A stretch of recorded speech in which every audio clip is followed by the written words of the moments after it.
उसके पीछे छिपी थी एक और तस्वीर रूसी कवि पुश्किन की। शिक्षक ने जल्दी से पुश्किन की तस्वीर को उठाया और हिटलर की तस्वीर को नीचे ही पड़ा रहने दिया।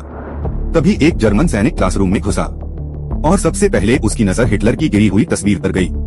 शिक्षक ने फौरन सफाई दी, तस्वीर गलती से गिर गई। लेकिन जर्मन सैनिक मानने को तैयार नहीं था।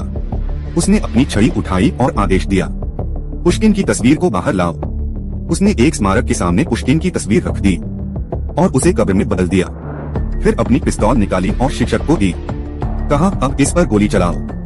यह एक शिक्षक के लिए अपने ही गुरु को मारने जैसा था, लेकिन सैनिक चाहता था कि शिक्षक बदनाम हो जाए। उसने कैमरा सेट किया ताकि सबूत रहे कि शिक्षक ने पुश्किन को गोली मारी थी।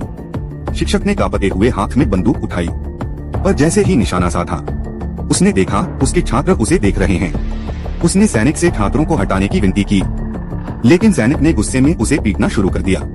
उसे घसीटते हुए पुश्किन की तस्वीर के पास लाया गया, जहां वो दर्द में तड़प रहा था। लेकिन उसके कानों में गूंज रही थी पुश्किन की वही पंक्तियां, अगर जिंदगी तुम्हें धोखा दे तो दुखी मत होना। शिक्षक ने गोली चलाई, लेकिन जानबूझकर नीचे मारी। जर्मन सैनिक को यह रियायत मंजूर नहीं थी। उसने फिर शिक्षक को पीटा और छात्रों के सामने मजबूर किया गोली मारने के लिए। अंततः शिक्षक ने पुश्किन की तस्वीर को गोली मार दी। यहीं से उसकी इज्जत खत्म हो गई। सैनिक हंसता हुआ कैमरा लेकर चला गया और उस वीडियो को अखबारों में छपवा दिया।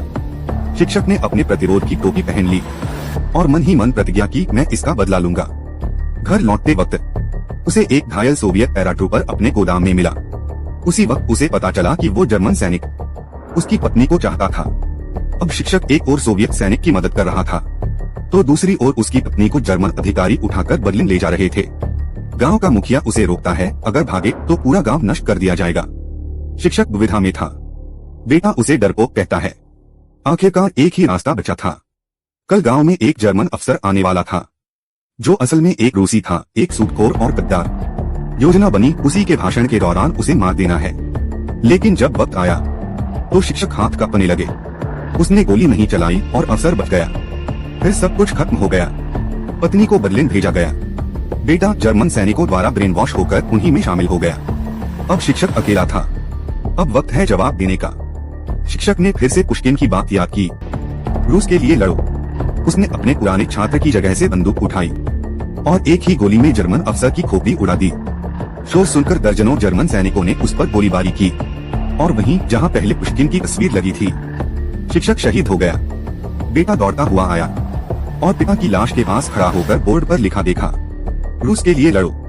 वो चुपचाप अपनी जर्मन वर्दी उतार देता है।